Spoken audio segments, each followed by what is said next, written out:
Rosita está destinada a ser una niña feliz. Debe nacer en un hospital público que garantice su seguridad y la de su madre. Vivir en una casita con agua, luz y rodeada de parques.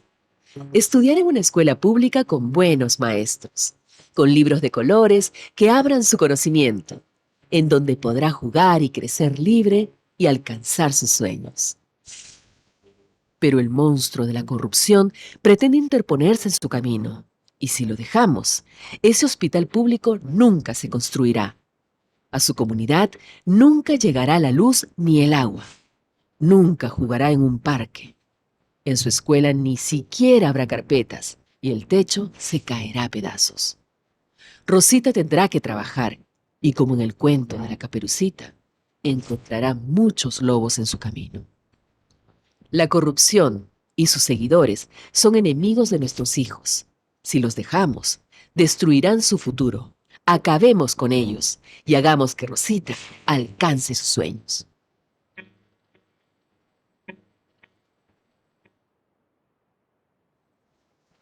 Quizás hoy nuestros pasillos estén vacíos. Nuestros libros extrañen ser leídos. Nuestro auditorio, sus grandes conferencias. Nuestras aulas, su participación en el aprendizaje. Pero la Escuela Nacional de Control no se detiene. Transformamos nuestra metodología de aprendizaje. Nos adaptamos a esta nueva era digital, con herramientas tecnológicas para la actualización y modernización del Estado.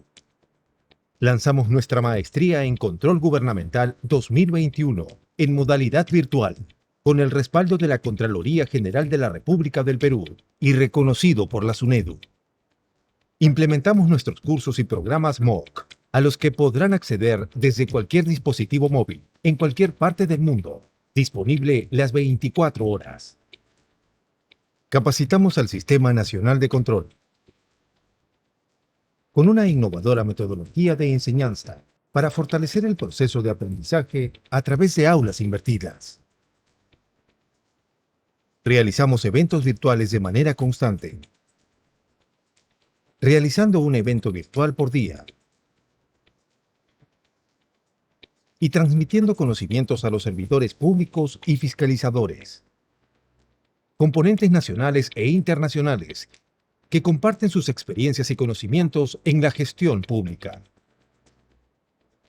Organizamos mesas de concertación con escuelas del Estado y la red digital con las escuelas de posgrado para la mejora de la calidad de la educación virtual.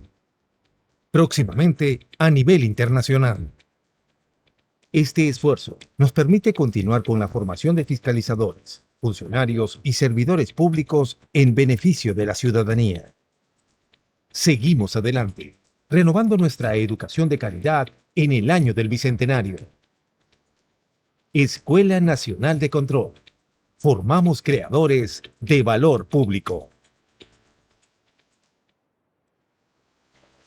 La Escuela Nacional de Control presenta su nuevo programa Actualización y aplicación del control gubernamental. Conoce, actualiza y aplica el marco conceptual, normativo y los procedimientos de los servicios de control que realiza la Contraloría General de la República. Potenciando tu formación profesional para garantizar el correcto y transparente uso de los recursos y bienes del Estado. El programa comprende 5 cursos. Marco General del Control Gubernamental. Actualiza tu formación técnica respecto a los conceptos fundamentales del control gubernamental. Marco General de la Auditoría de Cumplimiento. Analiza los aspectos conceptuales y terminología estándar de la auditoría de cumplimiento para la correcta aplicación de las técnicas y procedimientos en la obtención de evidencia de auditoría. Servicio de control simultáneo. Identifica y advierte oportunamente las situaciones adversas, evitando se concreticen, en base al marco normativo del Servicio de Control Simultáneo, para el análisis de los hitos de control o las actividades de un proceso en curso. Servicio de control concurrente. Fortalece los conceptos y procedimientos del servicio de control concurrente establecidos en la normativa vigente, promoviendo el apropiado, preventivo y oportuno uso de esta modalidad de servicio de control simultáneo. Servicio de control específico. Identifica las presuntas responsabilidades civiles, penales o administrativas a hechos con presunta irregularidad en base al marco normativo del servicio de control específico, de manera oportuna, puntual y abreviada.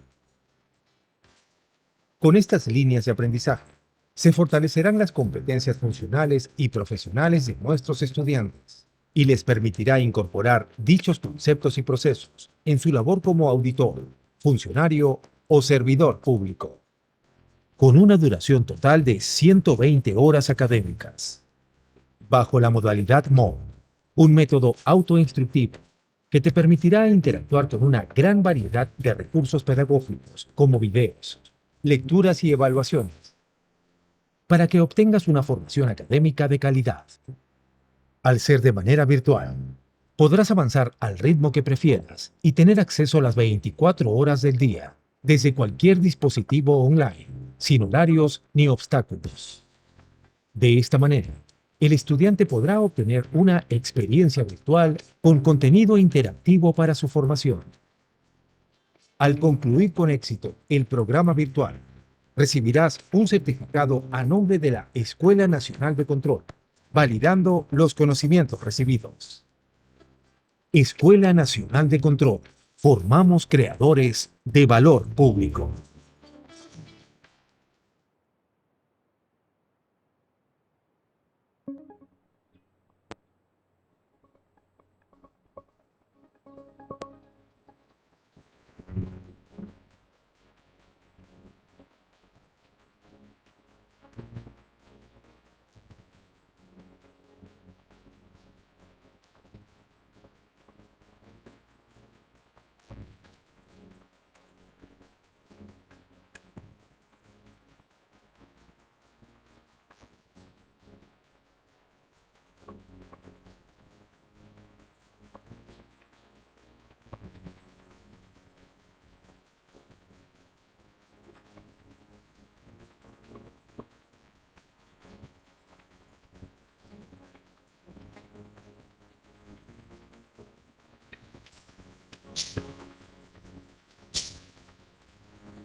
Muy buenas noches con todos los presentes. Les damos la más cordial bienvenida a la conferencia magistral Consideraciones relevantes para un servicio de control específico efectivo. Antes de dar inicio, les informaremos la dinámica de participación. Durante la presentación, el público podrá realizar sus preguntas o consultas en el cuadro de preguntas y respuestas, las cuales se les hará llegar al ponente para que éstas sean resueltas al finalizar la ponencia. A continuación, palabras de bienvenida a cargo de la señora Carla Gutiérrez, representante de la Subdirección Administrativa de la Escuela Nacional de Control. Tengan ustedes muy buenas noches. Para la Escuela Nacional de Control de la Contraloría General de la República del Perú, es un placer darles la bienvenida a la conferencia magistral Consideraciones relevantes para un servicio de control específico efectivo. Dicha conferencia estará a cargo de la contadora pública Sally Cintia Ochoa Antesana, quien desarrollará los principales aspectos a tener en cuenta durante el desarrollo de cada una de las etapas del servicio de control específico, compartiendo buenas prácticas obtenidas a partir de la experiencia en diversas labores de control a fin de obtener resultados efectivos para lo cual se incidirá en la relevancia de un adecuado planeamiento, obtención de evidencia suficiente y apropiada y en el debido sustento de las presuntas responsabilidades que se identifiquen, con el propósito de que dicho servicio se emita de manera oportuna y genere la mayor utilidad posible. Sin más preámbulo, damos pase a Yare Grandes para la presentación oficial de nuestra expositora.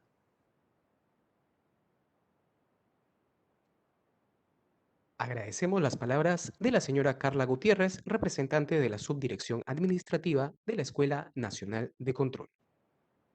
Damos inicio a la conferencia magistral Consideraciones relevantes para un servicio de control específico efectivo, que estará a cargo de Sally Cintia Ochoa Antesana.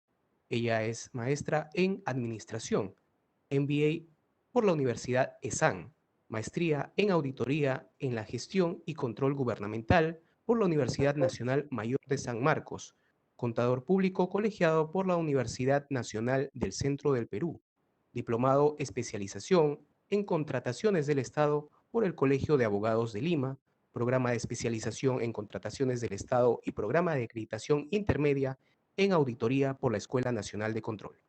Tiene más de 13 años de experiencia en el Sistema Nacional de Control, en órganos de control institucional de RENIEC, gobiernos locales, hospitales y otras importantes entidades. Asimismo, es supervisora general de la Contraloría General de la República y actualmente jefa del órgano de control institucional de INDECI. Solicitamos a la exponente dar inicio a su participación. Bien, muy buenas noches, gracias por la presentación. A todos los participantes, sean bienvenidos. A todos los que en este momento se están conectando para participar de esta ponencia, de esta charla, a la cual la Escuela Nacional de Control ha tenido la deferencia de convocarme. Quisiera empezar comentando que el tema de esta ponencia se titula precisamente Consideraciones relevantes para un servicio de control específico eficaz, debido a que hemos podido, en todo caso, algunos colegas auditores, observar algunas dificultades que se nos presentan en nuestra labor para identificar la materia a examinar en un servicio específico. Esta charla, por ello, tiene esa intención de poder darles algunos alcances, algunas pautas, que si bien es cierto, no son las únicas, no son excluyentes. Estoy segura que muchos de ustedes también tienen recomendaciones que podrían dar, ¿no? Pero esto se trata de poder transmitir, de poder compartir, ¿no? De modo que les sirva en su desempeño profesional. Quisiera puntualizar también que dada que esta ponencia es de 1 hora, lógicamente no vamos a tratar la estrategia, el proceso de control específico en su integridad. Y tampoco vamos a ahondar mucho en la metodología, porque bueno, el servicio de control específico, la directiva que la regula y otras normas conexas son amplias, ¿no? Requiere, por ejemplo, un curso regular de 6 sesiones, cada sesión de 3 horas. Entonces entenderán que para esta hora lo que queremos hacer es dar un alcance general de cómo es este proceso para que puedan identificar aquellas pautas que les podría servir, ¿no? Y poder tener un mejor desempeño. Bien, con esta aclaración vamos a empezar esta charla el día de hoy. Voy a compartir la pantalla del material. Me dan un momento, por favor. Bien.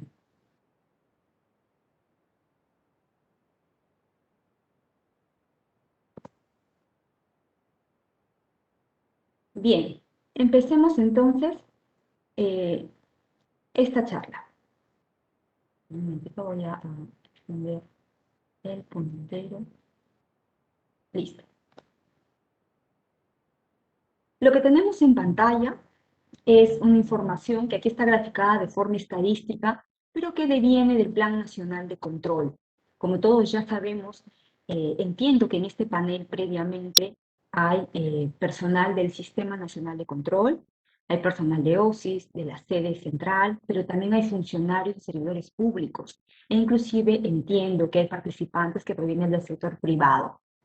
Así que vamos a dar algunos términos de una forma mucho más sencilla para que todo el público pueda entender mejor lo que estamos tratando en esta ponencia. ¿Bien? Les decía, lo que tenemos en pantalla es información estadística de las metas que el Sistema Nacional de Control tiene como servicios de control a desarrollar este año 2021. Como pueden ver, en cuanto a servicios de control posterior, hemos programado un total de 8.044 metas, de las cuales 2.000 corresponden a control específico.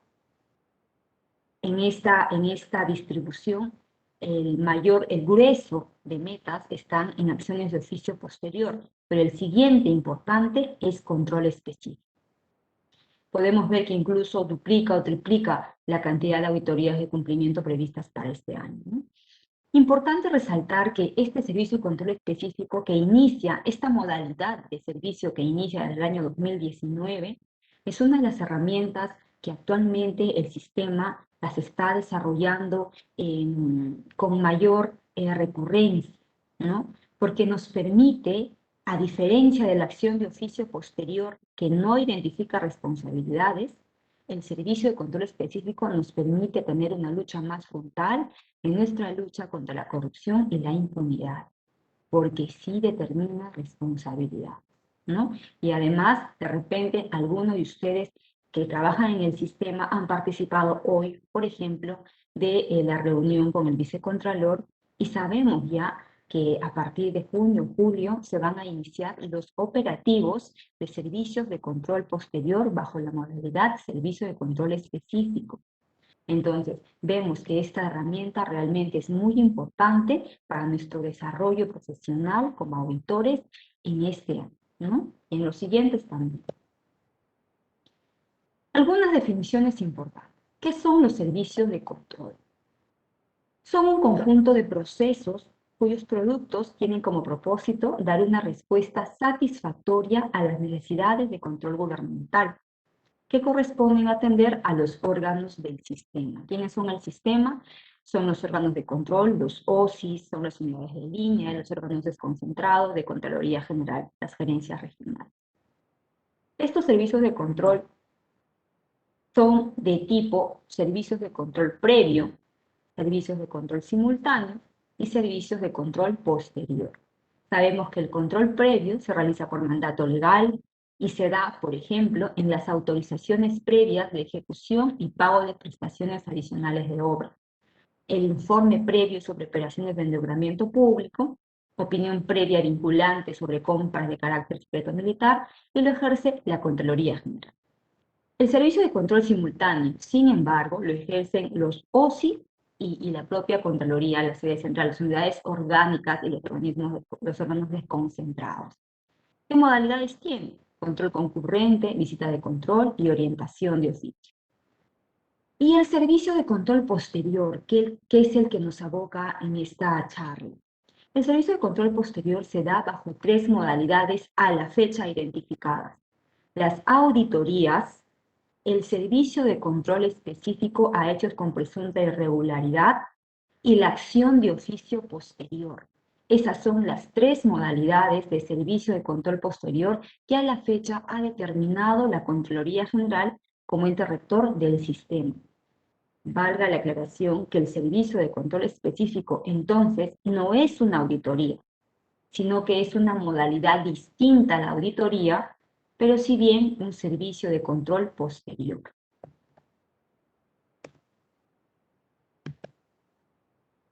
Un momento. Esta modalidad de control posterior se regula fundamentalmente por la Directiva 7/2019, que fue aprobada con la Resolución de Contraloría 198/2019, emitida en julio del año 2019. Es una modalidad entonces relativamente nueva, bueno, tiene 2 años desde que se creó la modalidad. ¿Cuál es el marco normativo que regula este servicio? Bueno, dijimos que la resolución 198 que aprueba la directiva es la norma fundamental y tuvo en septiembre de ese mismo año, 2019, una modificación importante a través de la resolución de Contraloría 269, en la cual se modificaron varios articulados de esta directiva. Tenemos también la resolución 343-2020. En esta resolución lo que se hizo fundamentalmente es derogar el numeral 7.5 de la directiva que hablaba sobre el seguimiento a las recomendaciones del servicio de control específico. ¿Y por qué se derogó? Porque a través de esta resolución se generó la directiva específica de implementación de recomendaciones de informes de control posterior. Es decir, en esa directiva ya se regula el seguimiento respecto de todos los informes, no solamente de servicio de control específico. Entonces, es una directiva ad hoc, digamos, para el seguimiento de recomendaciones. Asimismo, se ha dado otra normativa complementaria, que es la resolución 119-2020, en la que fundamentalmente se establecen los montos a partir de los cuales proceden los servicios de control específico respecto a las inversiones que tienen componente en infraestructura. En esa resolución se establece, por ejemplo, que megaproyectos puede hacer servicios de control específico para inversiones cuyo monto son a partir de 300 millones, ¿no? Y así por cada nivel. La resolución 26-2021, que es la resolución que aprueba el Plan Nacional de Control, y en la que, como les dije anteriormente, se ha programado para este año 2.000 metas como servicio de control específico. Hablemos también de la resolución 357-2020. Esta resolución sí es importante que la tengamos muy en cuenta. Se ha emitido en diciembre del año pasado. ¿Y qué es lo que hace? Básicamente establecer los montos mínimos a partir de los cuales es viable la ejecución de un servicio específico, según cada nivel de gobierno. Ya lo vamos a ver a continuación. Y conjuntamente con esta resolución se emitió la resolución gerencial 3-2020, que establecen algunos criterios de excepcionalidad para llevar a cabo también un servicio de control específico. Y lo vamos a ver a detalle. La resolución 357.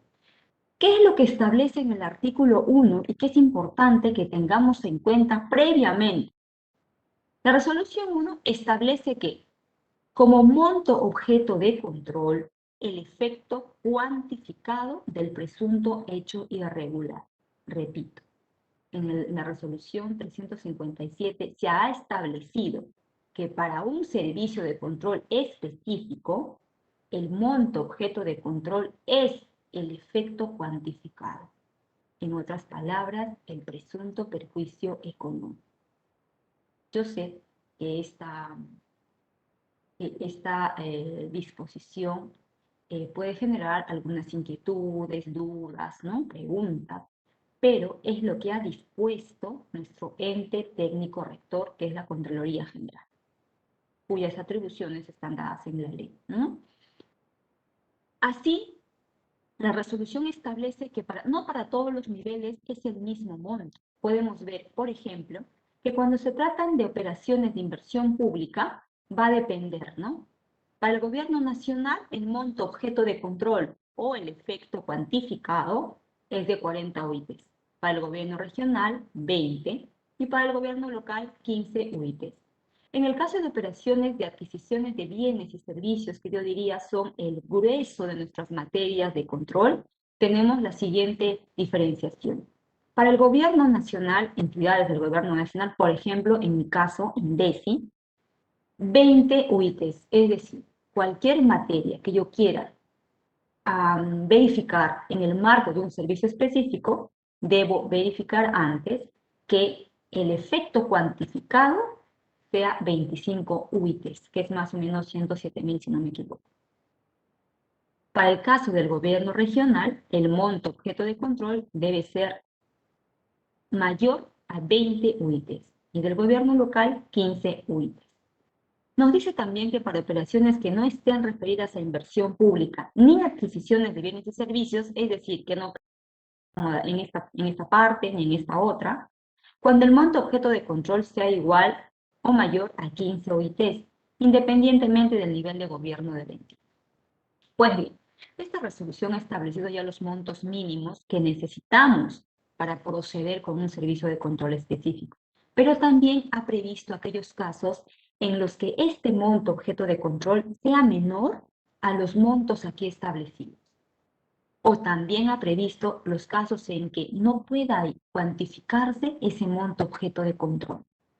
Entonces ha establecido que en aquellos casos procederá revisar una materia bajo un servicio específico siempre que cumplan con criterios de complejidad y de impacto. Y aquí tenemos, y esto merece poner bastante atención y como auditores tenerlo muy presente al momento de iniciar nuestra labor de planeamiento. ¿Cuáles son los criterios de complejidad? El origen de la solicitud. Privilegiamos o priorizamos, dicho mejor, pedidos que provengan del Congreso, del Ejecutivo u organismos constitucionalmente autónomos. La fuente de identificación del hecho, si proviene de un servicio de control posterior, simultáneo o previo. ¿Cuál es el proceso involucrado en el hecho? Priorizamos aquellos procesos misionales del core de la entidad. O que tenga exposición mediática del hecho, es decir, si el hecho ya ha sido investigado por los medios de comunicación. Entonces, para nosotros poder justificar que una materia deba ser revisada en el marco del servicio específico, tendremos que verificar previamente si esa materia cumple con algunos de estos criterios de complejidad. La norma dice uno o más. Pero además de los criterios de complejidad, la norma también requiere que se cumpla con los criterios de impacto. Entonces son impacto y complejidad. ¿Y cuáles son los criterios de impacto? El criterio social, afectación a población vulnerable, en este caso, por ejemplo, las poblaciones afectadas por la pandemia, ¿no?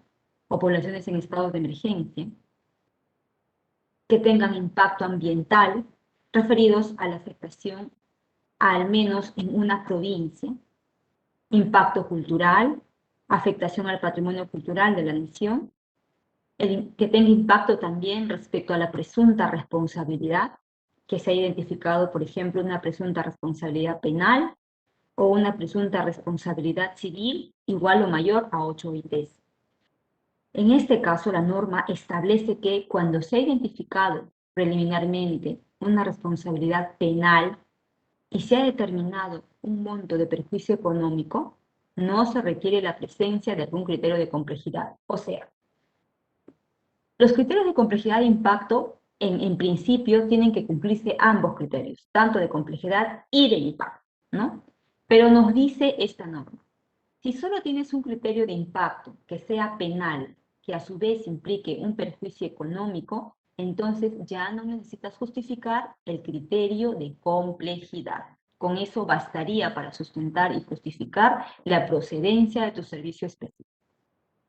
Y finalmente tenemos el criterio de presuntos responsables, ¿no? Cuando están involucrados funcionarios de confianza, autoridades elegidas por voto popular.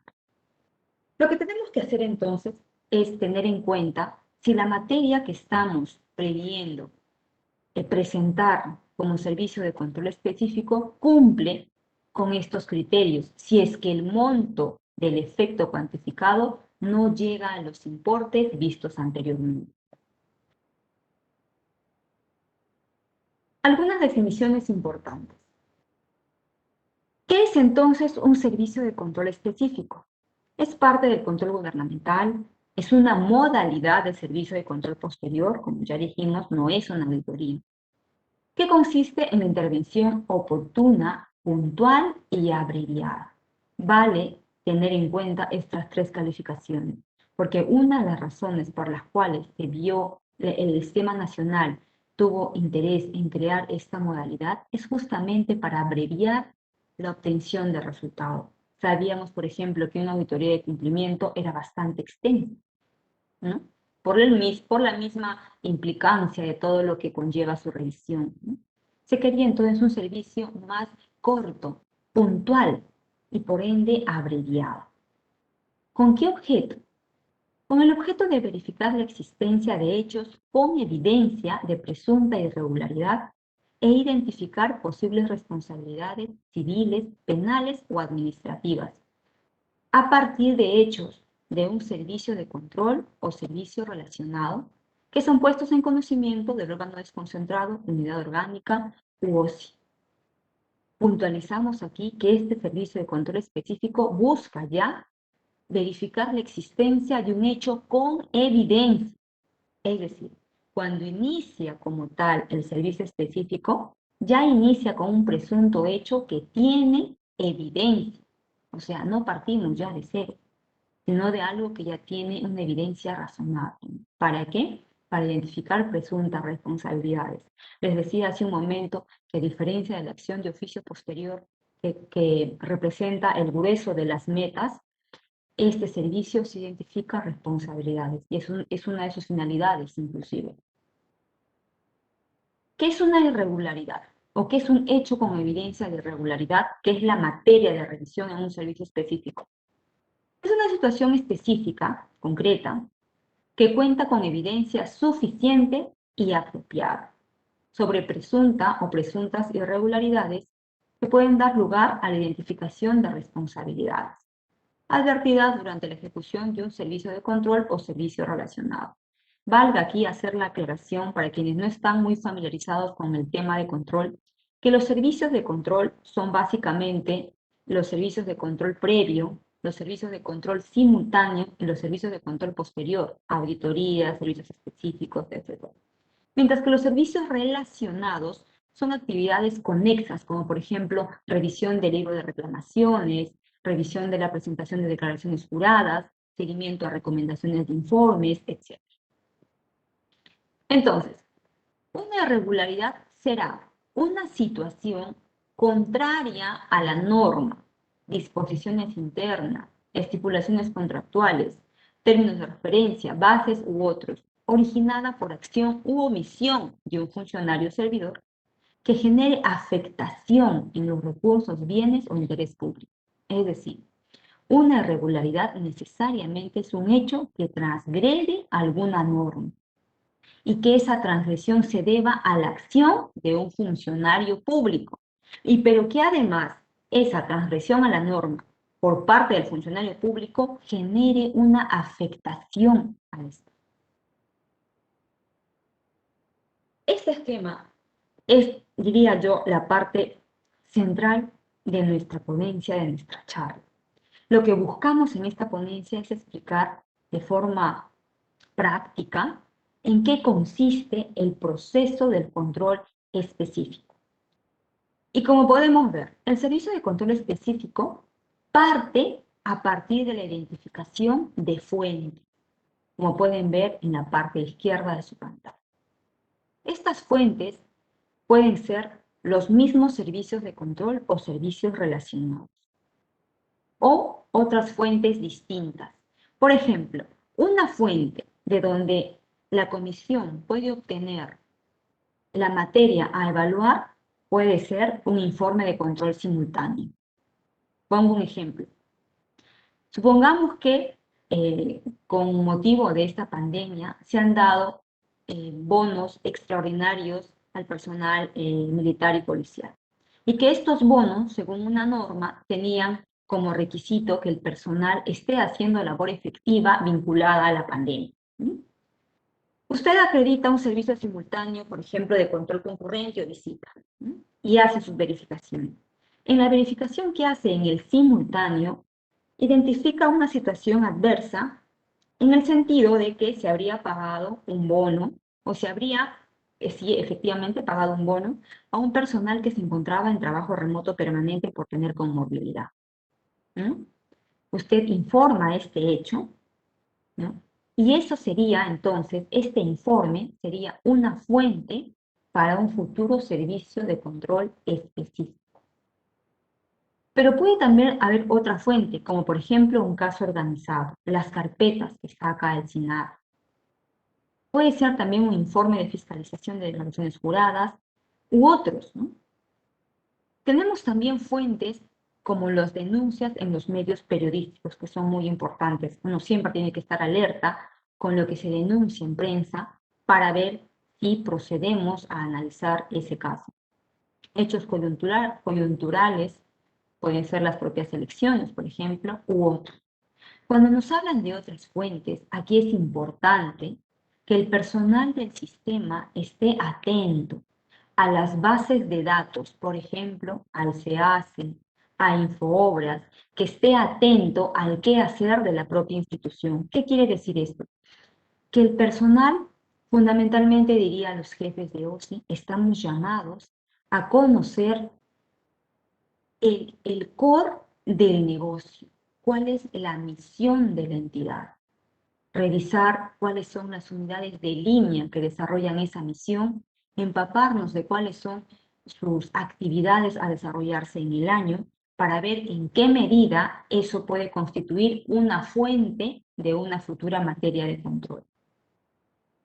Una vez que identificamos estas fuentes, lo que hacemos es poner en conocimiento presuntos hechos como evidencia de irregularidad a través de un formato 3, que es una hoja informativa, y que dicho sea, todos los formatos que se usan en un control específico están en la página web de Contraloría General. Son algo de 23 formatos. Pues bien, una vez identificadas las fuentes, decíamos, e identificamos este hecho con evidencia de presunta irregularidad, lo ponemos en conocimiento, puede ser del jefe de OSI o puede ser del gerente de línea, dependiendo en dónde nos ubiquemos, para que este jefe de OSI haga la evaluación de estos hechos y determine si esos hechos cuentan con evidencia suficiente y aprobada, entonces dispondrá que se elabore la carpeta de servicio y la matriz preliminar, elaborada en 3 días para su aprobación en 2. Pero si resultado de la evaluación establece que este hecho no cuenta aún con evidencia suficiente y apropiada, entonces dispondrá la recopilación de información en un plazo de 5 días. Efectuada la recopilación y contando ya con la evidencia necesaria, entonces ordena que se elabore la carpeta y la matriz. A estas acciones de elaborar la carpeta o hacer la previa recopilación denominamos acciones de planeamiento. Terminadas las acciones de planeamiento y aprobada la carpeta, recién empieza el servicio de control específico como tal, con sus etapas de planificación, ejecución y elaboración de informe. ¿Qué es lo que tenemos entonces? Como ustedes pueden ver, la labor fundamental que nos va a permitir identificar una materia de servicio de control específico está básicamente en esta labor. Tanto en la labor de planeamiento, pero inclusive en la labor anterior, en esta labor, en la labor de identificar las fuentes y juntar evidencia. Esto es, digamos, el momento en el que la comisión debe desarrollar su mayor esfuerzo y desarrollar sus estrategias para identificar la materia. Recordemos que el planeamiento es una labor que debe efectuarse de forma permanente, incluso desde el año anterior al año en que corresponde ejecutar el PAC. Por ejemplo, nosotros podríamos ya desde ahora estar llevando a cabo ciertas labores de planeamiento para futuros servicios del año 2022.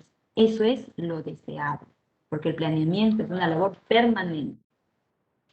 Entonces, ¿qué es lo que recomendaríamos? Haga una bitácora. ¿Qué quiere decir esto? El jefe OSI, de preferencia, o algún personal que sea personal permanente en el OSI o en la gerencia de línea,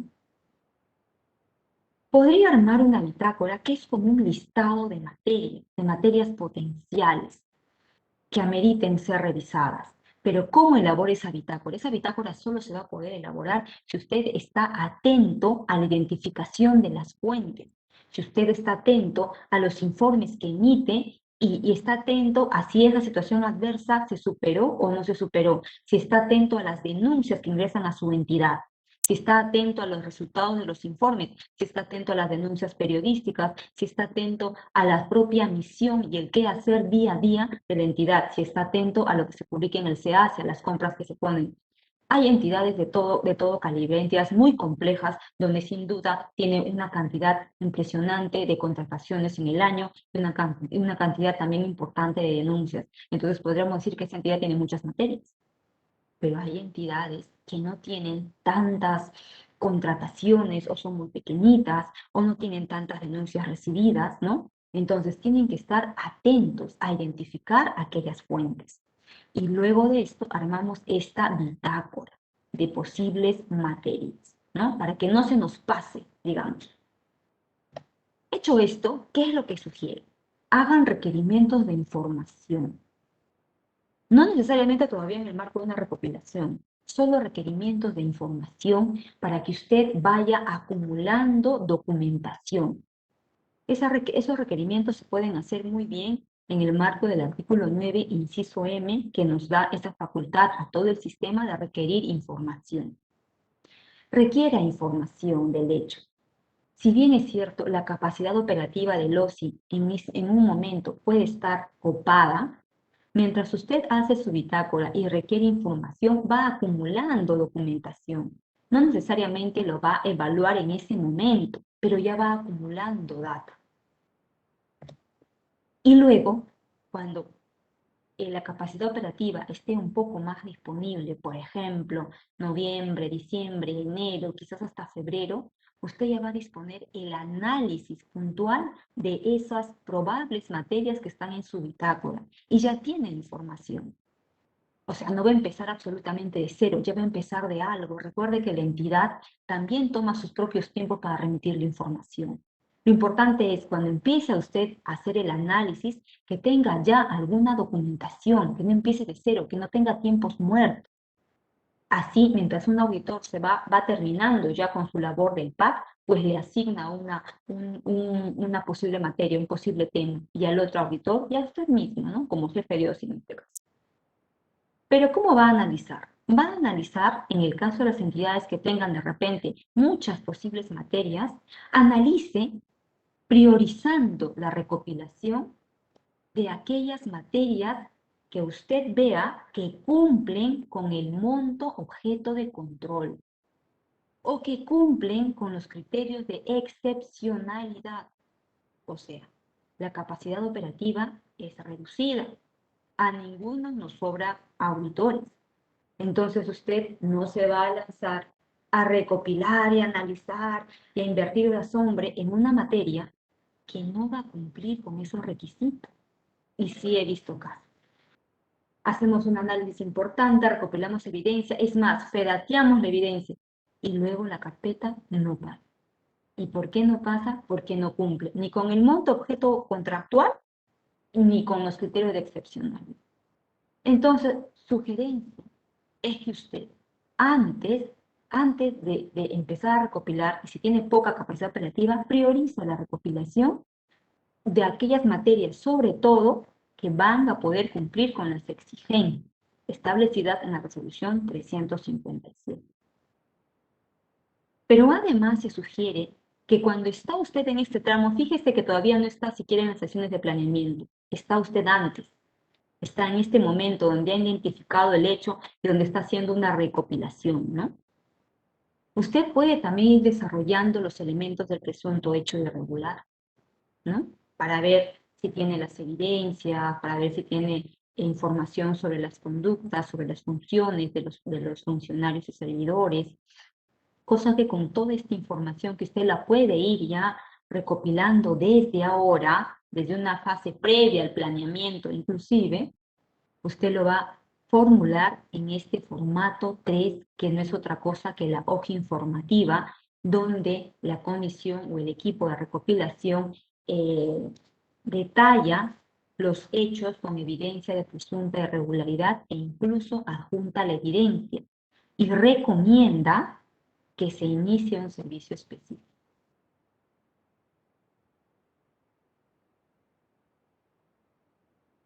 Es importante también, en todo caso es una consideración relevante, que pueda también recopilar información que le den evidencia sobre la conducta del funcionario.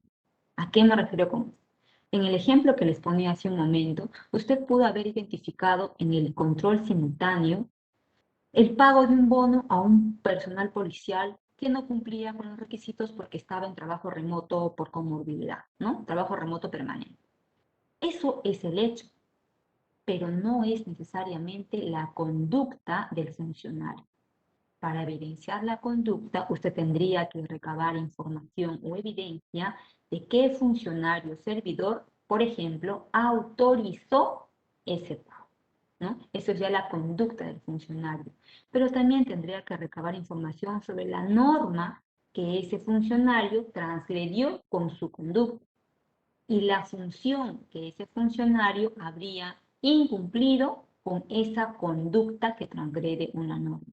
¿Y por qué sugiero que en esta etapa usted ya vaya haciéndose de esa información? Porque toda esta información, señores, va a alimentar el formato 3, que es la hoja informativa. ¿Y por qué es importante que usted lo haga esto en esta etapa? Porque una vez que usted remita la hoja informativa a su jefe de OSI o a su gerente de línea, ellos van a evaluar si este hecho cuenta o no con la evidencia suficiente y apropiada. Y si no cuenta, le van a dar oportunidad de recopilar solo en 5 días hábiles. En 5 días hábiles, déjeme decirle, al menos yo, no me alcanza para recopilar toda la baja información que necesitaría. Entonces, en vez de sujetarme a este corto plazo, hacerlo en este momento, para mí resulta efectivo, y es por eso que eso les... Y además, porque la carpeta, fíjense ustedes, se elabora en 3 días. O sea, la carpeta es una estructuración de la información y la evidencia que usted ya debe tener. Y la matriz, inclusive, como ven acá, se proyecta la presunta responsabilidad. Para que usted proyecte una presunta responsabilidad, tiene que tener identificada la conducta, al menos del funcionario, para saber que efectivamente por acción o omisión de tal o cual funcionario ha ocurrido el hecho. Y por lo tanto, usted lo incluye en esa matriz como una presunta responsabilidad. Entonces, para que pueda elaborar usted la carpeta, necesita de información que va más allá de solo el hecho irregular. Necesita información que le dé mayor evidencia de la conducta, de las normas, de las funciones, inclusive de los elementos del presunto hecho irregular. Recuerden que en la matriz se desarrollan los elementos del hecho irregular: condición, criterio, efecto y causa. ¿De dónde va a sacar usted toda esa información? De toda la labor previa que ha hecho antes del planeamiento. Entonces, digamos que usted ya hizo su hoja informativa, perdón, usted ya hizo su hoja informativa considerando todas esas pautas que se les dio en la lámina anterior, ¿no? Presenta su hoja informativa al órgano desconcentrado, unidad orgánica u OSI. ¿Qué es lo que va a hacer en este caso, digamos, el jefe de OSI? Va a evaluar esos hechos, como les decía en un momento, y va a valorar las evidencias y se definirán. Si cuenta con evidencia, arme usted la carpeta en el formato 1, junto con la matriz en el formato 2. Y si no cuenta con evidencia apropiada, entonces va a mandar una recopilación. Pero esta recopilación, como es en 5 días, tiene fines puntuales. Por ejemplo, identificar la gravedad del hecho, la cantidad de involucrados, entre otros aspectos. ¿Qué se sugiere aquí? Cuando usted evalúe como jefe de OSI u otra instancia revisora, verifique que esa evidencia y que ese hecho pueda sustentar la relación causal. ¿Y qué es entonces la relación causal? Es la vinculación de causa adecuada al efecto entre la conducta activa u omisiva del funcionario que importa el cumplimiento de funciones y el efecto dañoso y robado.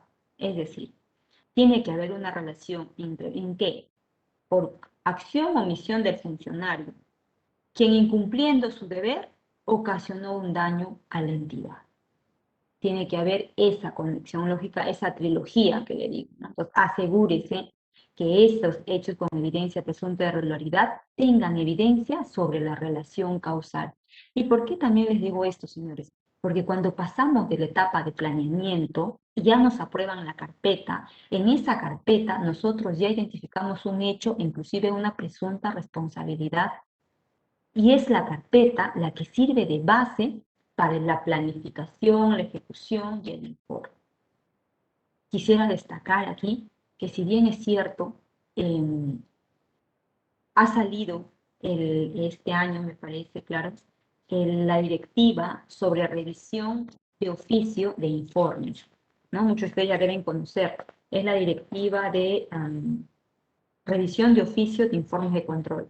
Y solamente para puntualizar, como criterio para la reformulación de un informe, por ejemplo, se señala que cuando han habido ciertas deficiencias en el señalamiento de la presunta responsabilidad, y dice textualmente, cuando no se acredita el nexo causal entre la conducta del funcionario servidor público, las consecuencias generadas y sus obligaciones o responsabilidades.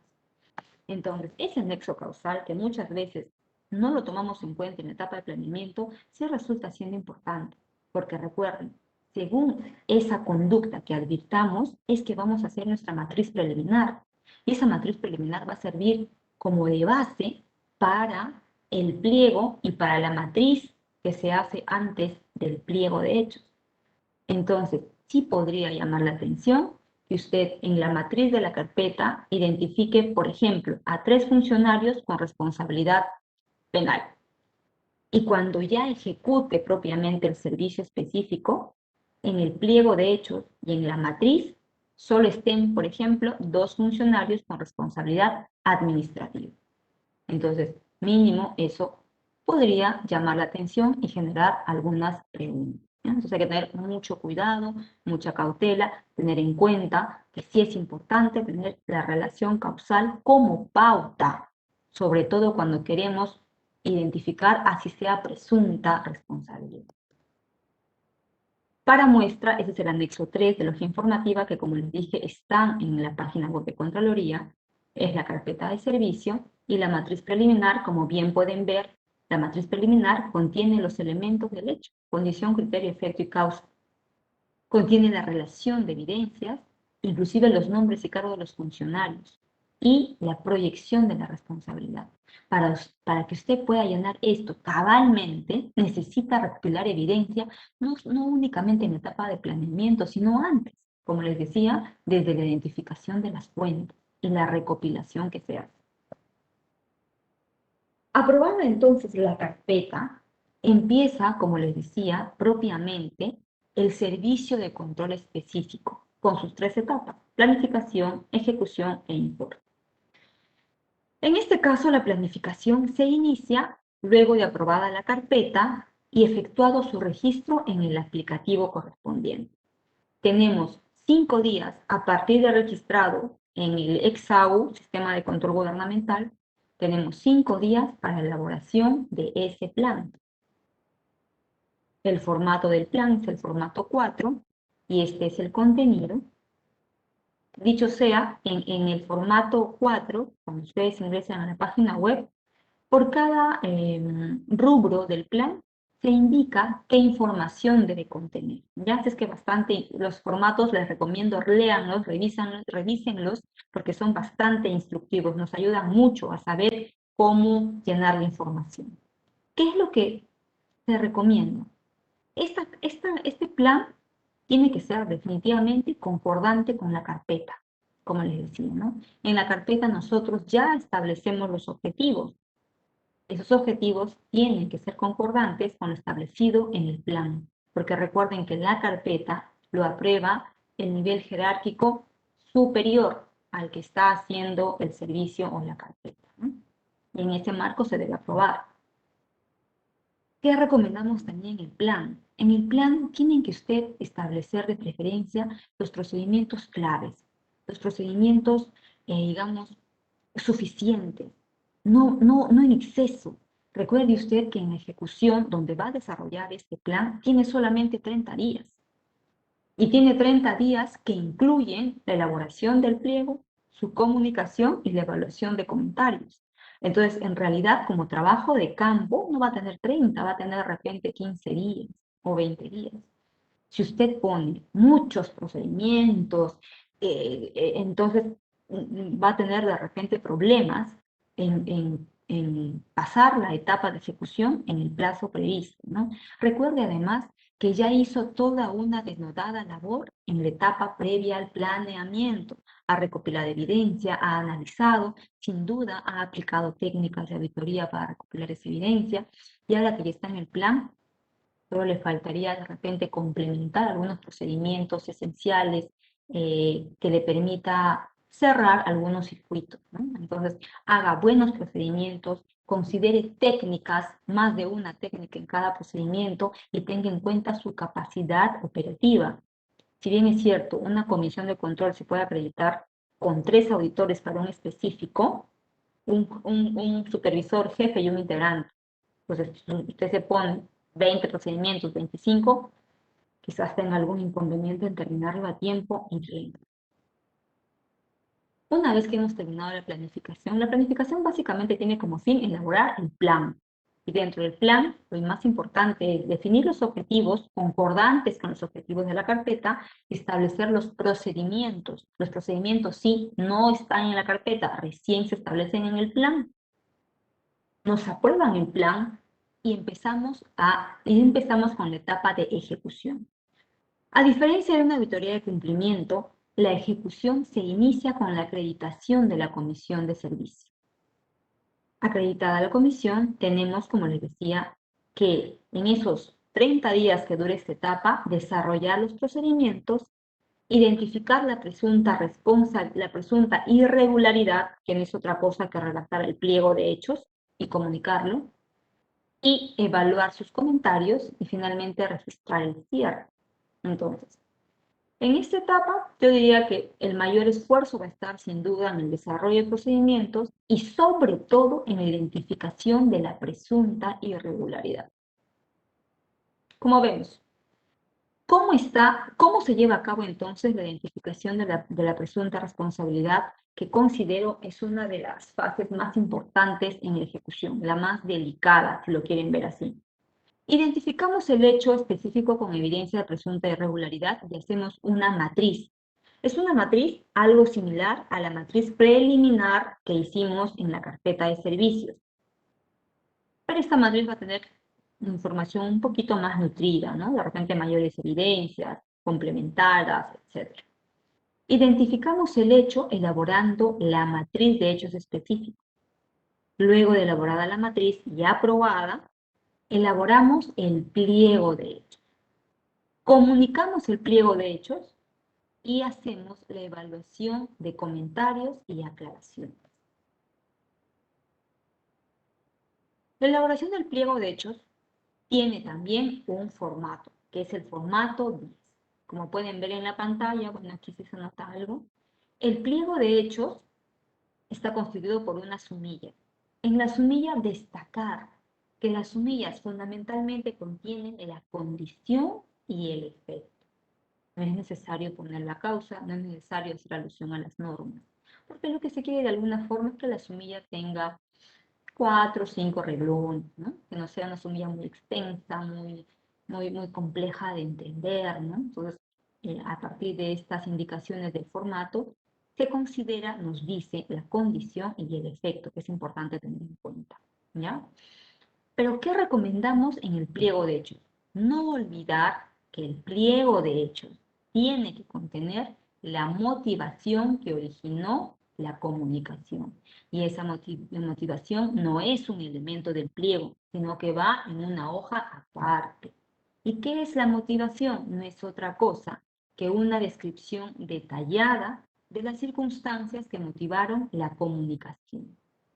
Aquí hago un alto. Si bien es cierto, la norma no ha descrito, no ha desarrollado cómo es que tiene que redactarse esa motivación, porque dice descripción detallada de las circunstancias, ¿qué es lo que sugeriría?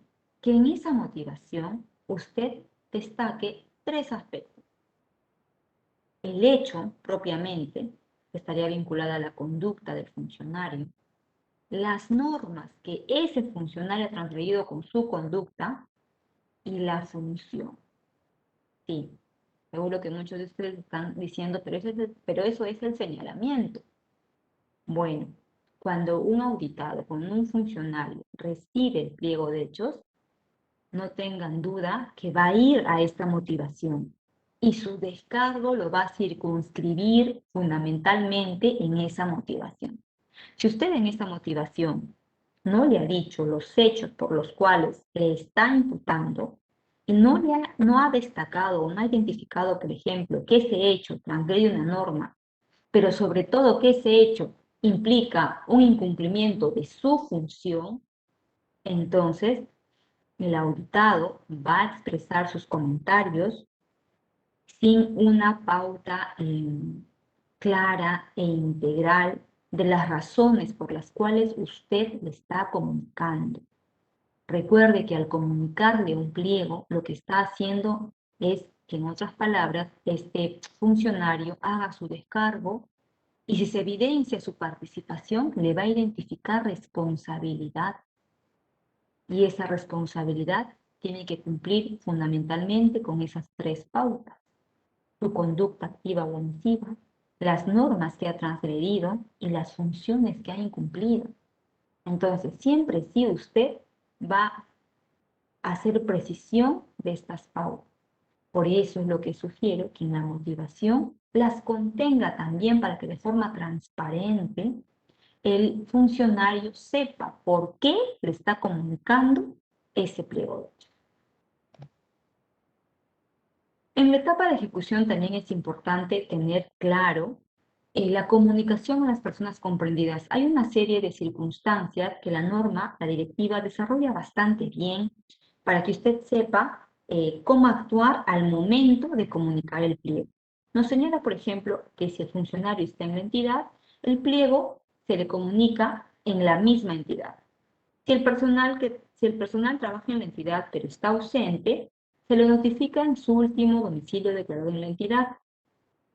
Si se le ubica a la persona, se le notifica.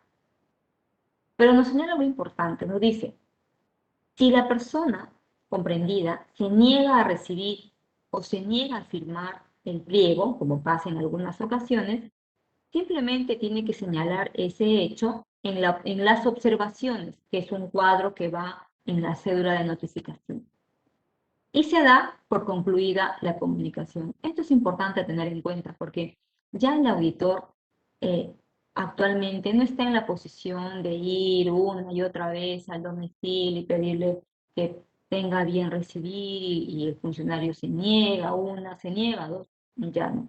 Aquí el auditor cumple con hacer la comunicación yendo al domicilio declarado, comunicándole, y si el auditado o el funcionario no quiere recibir o no quiere firmar, simplemente anota el hecho en observación y la norma dice se da por concluida la comunicación.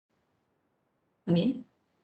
También hay los casos en los cuales la persona, el funcionario, no se encuentra, pero es atendido por una persona capaz, mayor de edad, en uso de sus facultades, ¿no? Entonces la comisión procede a dejar una notificación indicándole en qué fecha se puede acercar a recoger el pliego de hechos. Hay también casos donde la persona que va a ser comunicada reside en el extranjero. Entonces se coordina con el OSIP del Ministerio de Relaciones Exteriores. Y finalmente, cuando no es posible ubicar la dirección del destinatario, se le notifica por edicto, publicando en el Diario Oficial del Peruano.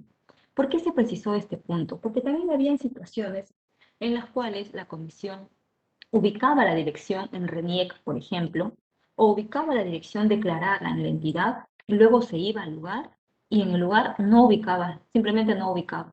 Si era el número 155, había el 153 y el 154, pero no el 155.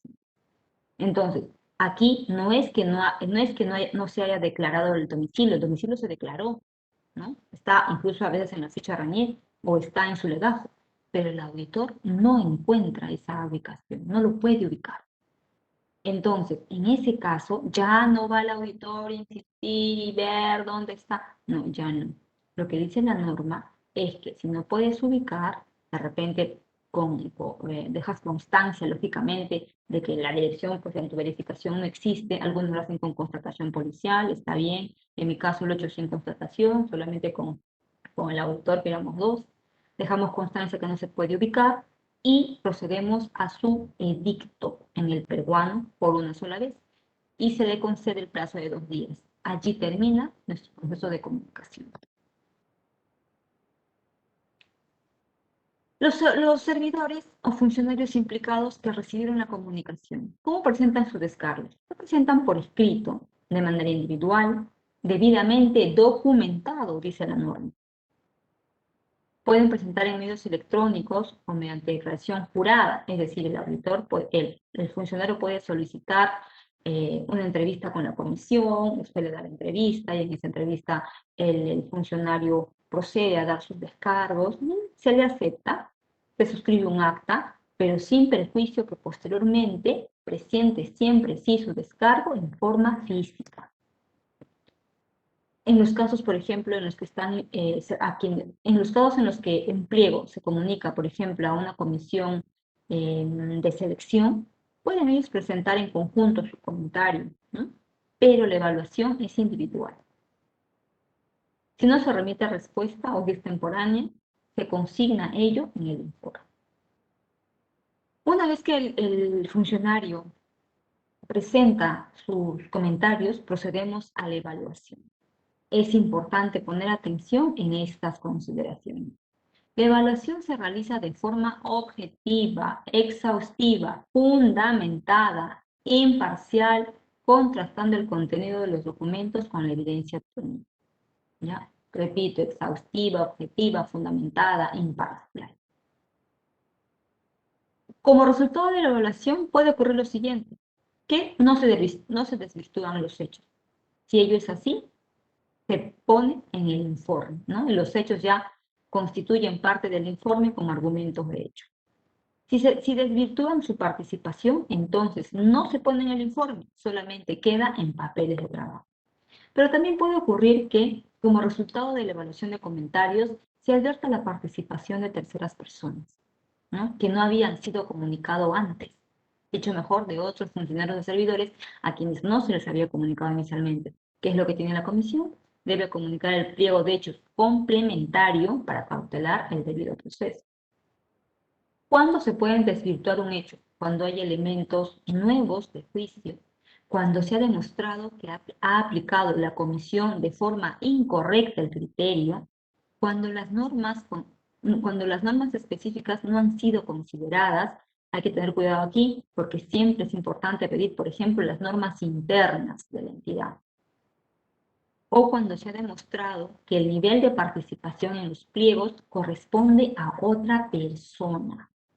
En tales circunstancias, sí, se desvirtuarían los pliegos de hechos. En la evaluación de comentarios hay que destacar que se debe describir cuáles son los hechos irregulares que están siendo desvirtuados o que están siendo materia de los comentarios del funcionario. Las personas comprendidas en los hechos. Para la evaluación de comentarios utilizamos también un formato, que es el formato 17. Entre las pautas que debemos tener en cuenta son, para la evaluación de comentarios, identificar cuál ha sido el deber incumplido del funcionario. Respetar el principio de reserva, la presunción de licitud, salvo prueba en contrario, y la relación causal. Como pueden ver, ya en esta etapa, en la etapa de ejecución, en la evaluación de comentarios, la norma exige que al evaluar los comentarios identifiquemos esta relación causal.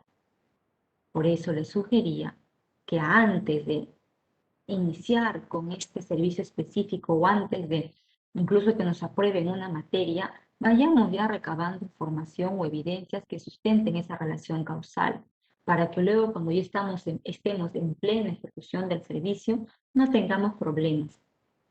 Acoto también, como les decía hace un momento, en el informe, en la directiva de revisión de oficio, se ha establecido que uno de los criterios para poder identificar o reformular los informes efectivamente señalan que se puede deber una reformulación a inconsistencias en el señalamiento de presunta responsabilidad o cuando se hace una inadecuada evaluación de evidencias o de los comentarios, ¿ya?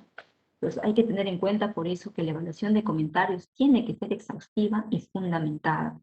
No son criterios subjetivos al momento de argumentar o desvirtuar los comentarios de los servidores públicos. Ustedes tienen en pantalla el formato 17, que es justamente de la evaluación de comentarios.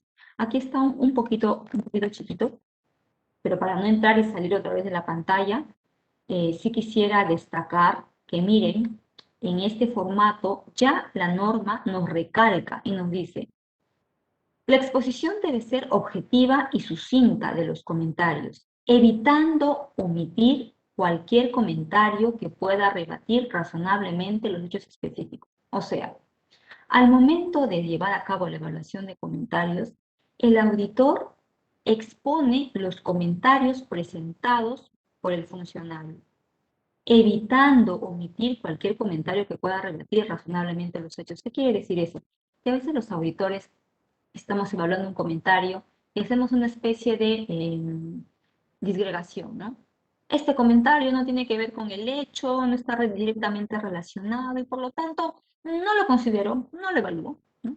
Pero ¿qué sucedería si para el funcionario, para el servidor, justamente ese comentario para él sí es importante, sí está vinculado al hecho? Entonces nosotros, para actuar de forma más prudente y transparente, lo mejor es que en la parte de comentarios presentados hagamos una transcripción en lo posible de los argumentos del funcionario para evitar caer en esta situación de haber omitido, ¿no?, algún comentario que para nuestro criterio pudo ser irrelevante, pero para el criterio del funcionario sí fue muy relevante.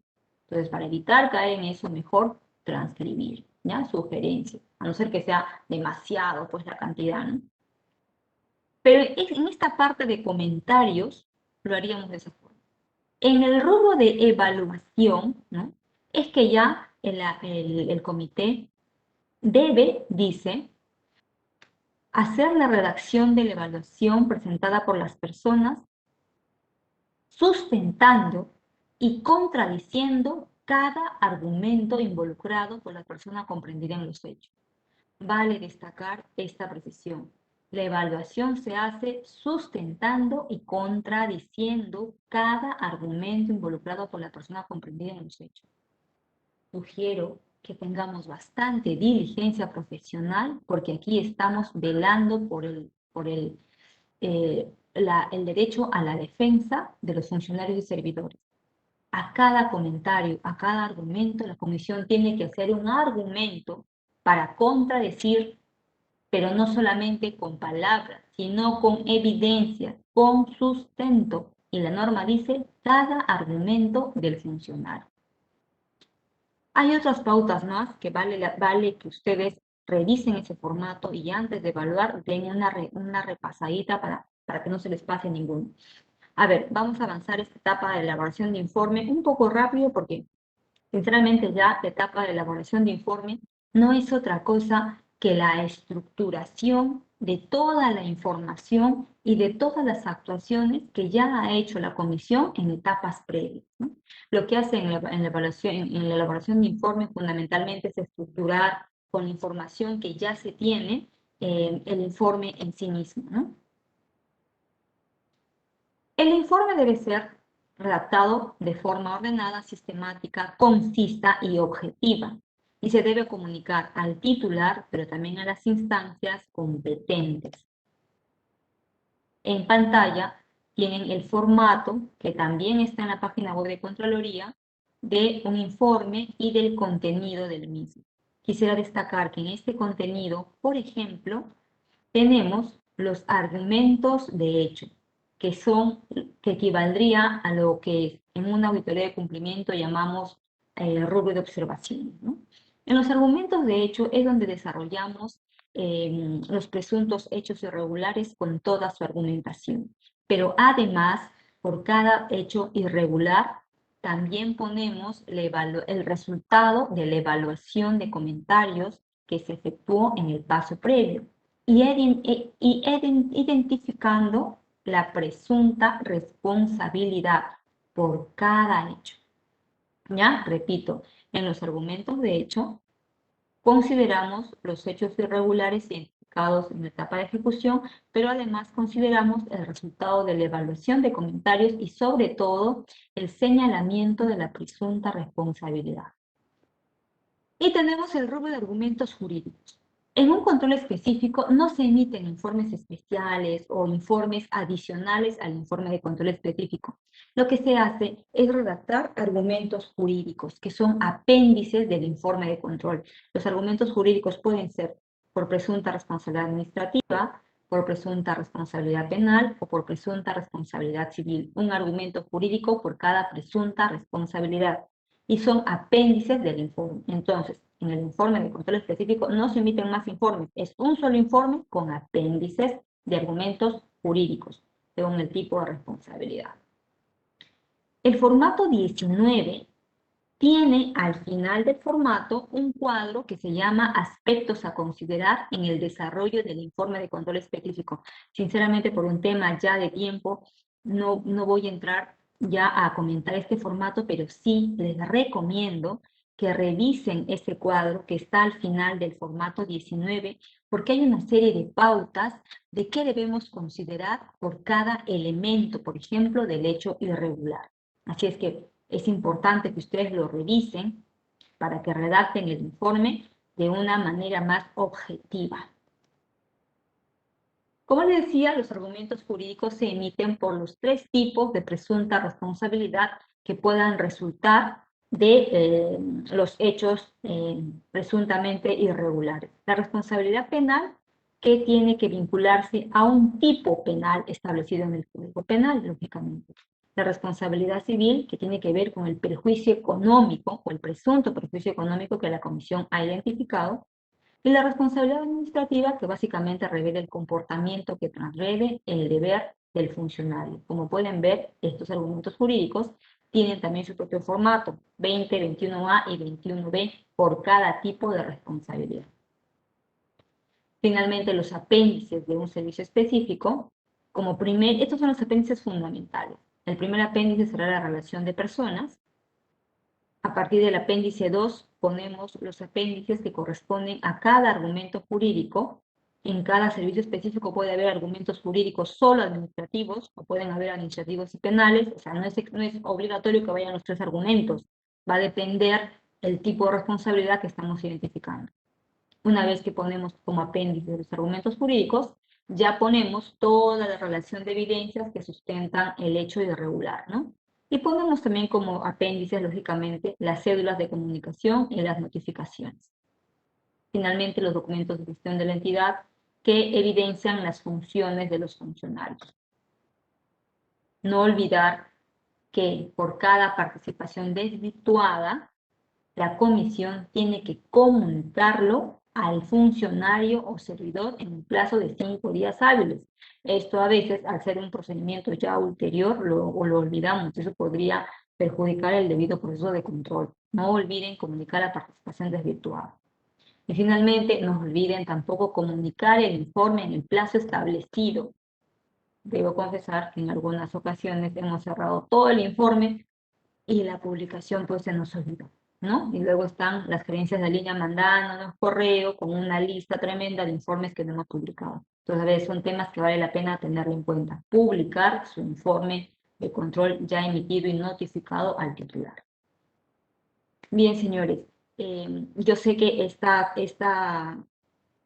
charla ha tratado de condensar, como les decía, de la mejor manera todo el proceso de un servicio específico. Definitivamente el servicio específico tiene una metodología más amplia, más estructurada, más específica, pero no lo podemos desarrollar todo. Lo que hemos querido es enfatizar aquellas partes del proceso que resultan, digamos, vitales para que el servicio específico sea eficaz. Y sobre todo, como les decía, recordar que para identificar una materia de servicio específico, va a ser mucho más difícil que usted identifique una materia estando ya en el año en curso.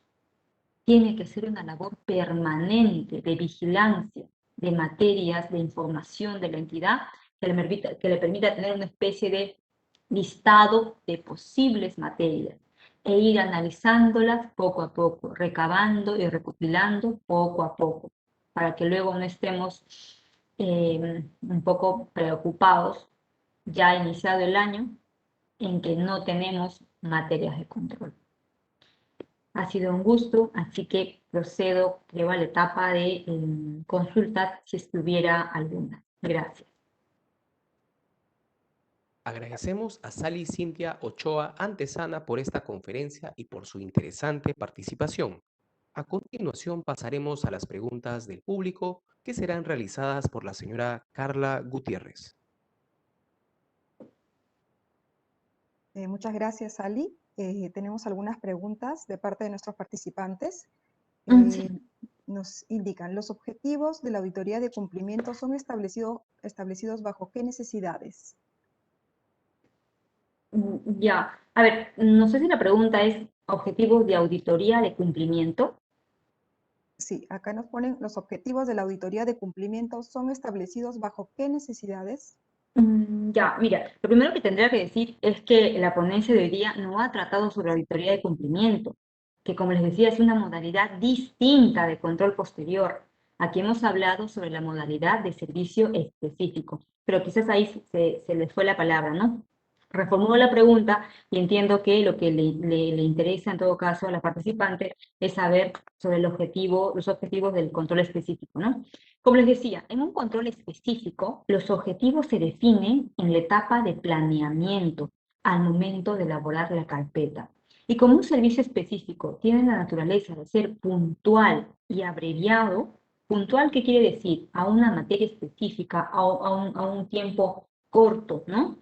Entonces, definitivamente el objetivo tiene que circunscribirse claramente a aquella materia puntual que se va a analizar, ¿no? Es distinto un objetivo de una auditoría de cumplimiento que es mucho más integral, transversal, a un objetivo de servicio específico, que es específicamente a una materia puntual y abreviada que se va a revisar, ¿no? Entiendo que se referían a servicio específico y no a auditoría de cumplimiento.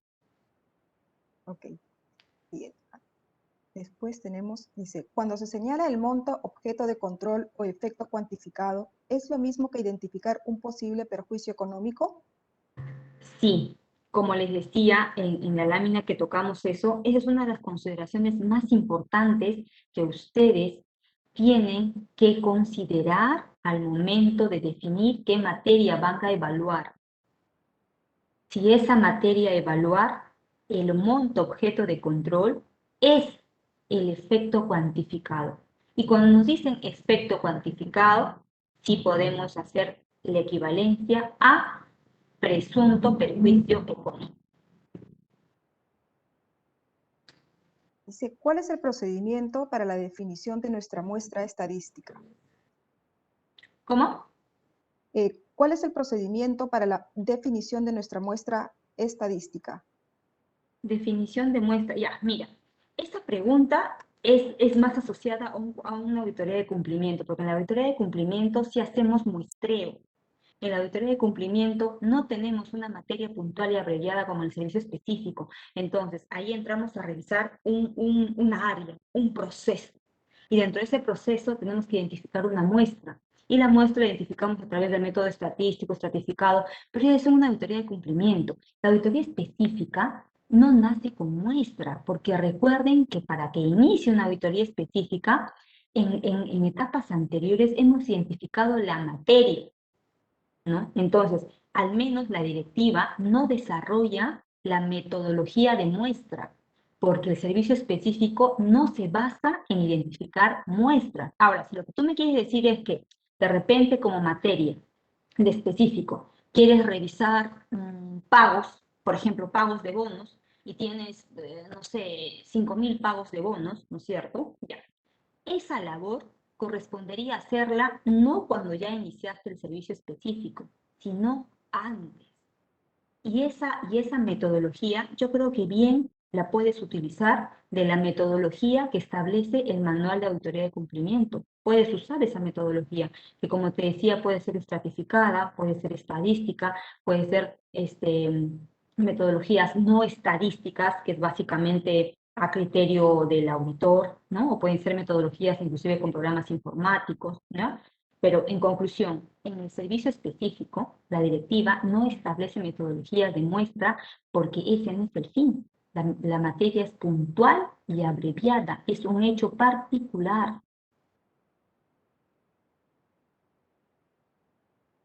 A ver, Siguiente, dice, Cecilia. sí, la comisión auditora puede modificar los objetivos y la materia a examinar, asimismo adicionar otras materias en su evaluación.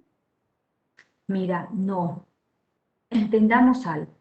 Cuando uno ya inicia un servicio específico, ¿ya? O sea, cuando ya registras en el SAU, en el EXAU, como decíamos, es porque ya ha habido todo un trabajo previo de definición de la materia. Ya hemos evaluado, ya hemos juntado las evidencias, y hemos definido qué caso particular y específico vamos a revisar. Entonces, cuando usted ya entra en la parte de planeamiento, eh, ya modificar los objetivos, lo que estaría diciendo es que usted no ha hecho una labor de planeamiento adecuada y que de repente ha determinado un alcance o una materia que no es la adecuada. Entonces, ahí podríamos tener algunas dificultades. Mire, sinceramente, como ya en la realidad supera lo que establece en la directiva, ¿ya? Lo que yo sugeriría es, si definitivamente usted ya por cualquier motivo ya acreditó la comisión, ya está el servicio específico en curso, y la fuerza de los hechos le dice que tiene que modificar el objetivo específico, o los objetivos como bien señala la pregunta, le sugeriría que haga una hoja informativa. Haga una hoja informativa y preséntelo a su jefe inmediato superior, ¿no? Siempre en cuando no varíe mucho, digamos que esté alineada siempre a la materia fundamental, sería cuestión que se evalúe. Yo no he visto los casos en los que un servicio específico modifique el objetivo que ya estaba en la carpeta. Ahora, si usted en el servicio específico identifica un hecho más, en principio ese sería otra materia. A no ser que ese hecho que usted ha identificado ya en el transcurso tenga vinculación directa con la materia que esté evaluando. Entonces, nuevamente, yo diría que esa circunstancia tendría que haberse identificado en la etapa de planeamiento. No debería ocurrir eso ya en la etapa de ejecución. Por eso lo que les decía, que en la etapa de planeamiento, incluso en una fase anterior, donde recién estamos recabando información, identificando nuestras materias, nuestra bitácora, allí deberíamos por eso hacer una gran labor de recopilación, de análisis, para que luego ya nuestra materia esté un poco más centrada, ¿ya? Pero si llegara a pasar eso, yo sinceramente lo que haría es otra hoja informativa, sustento, y si definitivamente ese hecho adicional va a apoyar de forma directa a mi materia, pues yo creo que tendría que considerarse definitivamente. Ya hablando en términos prácticos, pero ojo que la directiva eso no prevé. Dice, ¿consideraría que notificar el pliego de hechos en el estado de emergencia vulneraría el derecho a la defensa o no? Mira, es una muy buena pregunta. Como decíamos, la realidad supera lo que establece en la directiva, ¿no? O sea, lo que pretende un servicio específico como un servicio de control posterior es que definitivamente se garantice el derecho a la defensa, definitivamente, porque el servicio específico de todas maneras tiene como uno de los fines la identificación de las presuntas responsabilidades. Y no puede haber identificación sin que usted le haya dado el derecho a la defensa a un auditor. Lo que sugiero en este caso, que tampoco está previsto en la normativa, y sería bueno analizarlo, en todo caso voy a anotarlo para hacer más consultas, es que si usted identifica la participación de un funcionario que en esta emergencia, por ejemplo, esté en trabajo remoto, ¿no es cierto? lo que diríamos es que hay que darle las mayores facilidades para que este funcionario pueda presentar su descargo, ¿no? Llevarle toda la documentación escaneada, darle la posibilidad que lo presente a través de los meses de partes virtuales o por correo electrónico, ¿no? Darles esas facilidades, ¿no? Ahora, que como emergencia se hayan suspendido los plazos, en efecto se suspendieron, pero a la fecha ya los plazos ya no están suspendidos. En ese marco, no podríamos argumentar que como estamos ahorita en emergencia, ergo, estén suspendidos los plazos, salvo que se suspendan de forma explícita, que a la fecha ya no. Entonces, el debido proceso de control también tiene que cautelar los pasos que establece la norma de control, que es su comunicación. Muy bien, dice, ¿podría darnos ejemplo de posibles materias que podrías aplicar para el servicio de control específico? Mire, los ejemplos son variados. Tendría que saber en qué sector está, tendría que saber qué envergadura tiene la entidad, pero lo que le podría decir es, más que ejemplos, lo que he tratado de mencionarles son las fuentes de donde usted puede identificar las materias. Porque usted, en todo caso, la participante que hace la pregunta, conoce mejor que nosotros la naturaleza y el core business de su entidad.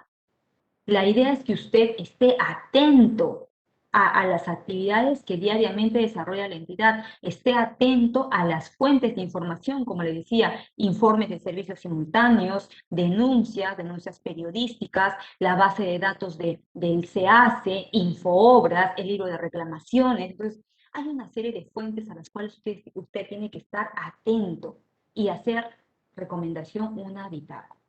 Pero, ¿qué es en general, por ejemplo? ¿Qué sería un ejemplo general de un servicio de control específico? Puede ser una contratación puntual, mascarillas, ¿no? Mascarillas que se adquirieron el año pasado durante la emergencia, ¿no? Suponiendo que usted, bueno, la mayoría de entidades ha comprado mascarillas, ¿no? La idea de hacer un control específico es que esa compra, para que usted lo tome como materia, tiene antes que haberla analizado. Si esa compra de mascarillas revela un hecho y tiene evidencia de la irregularidad, entonces usted podrá proceder con el servicio específico.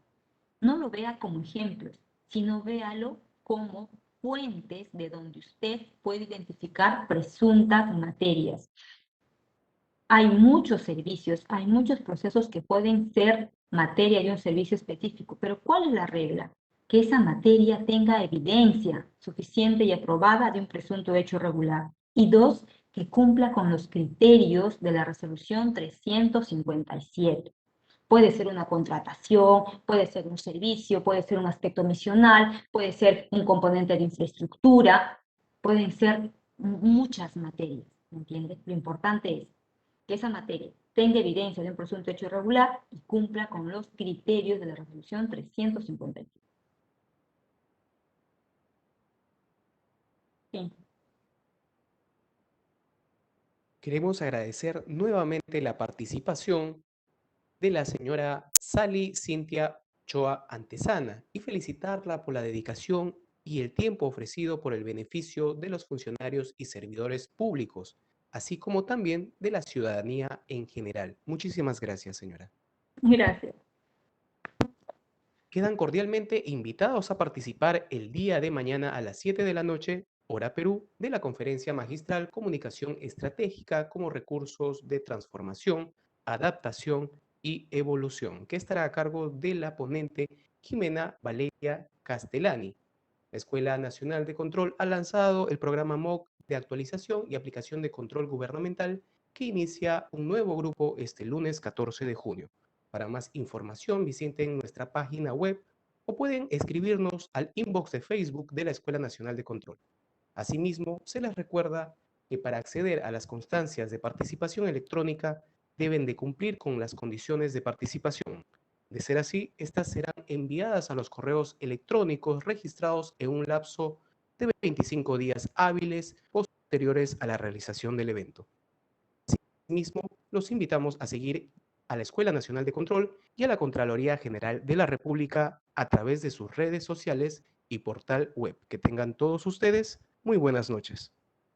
Buenas noches.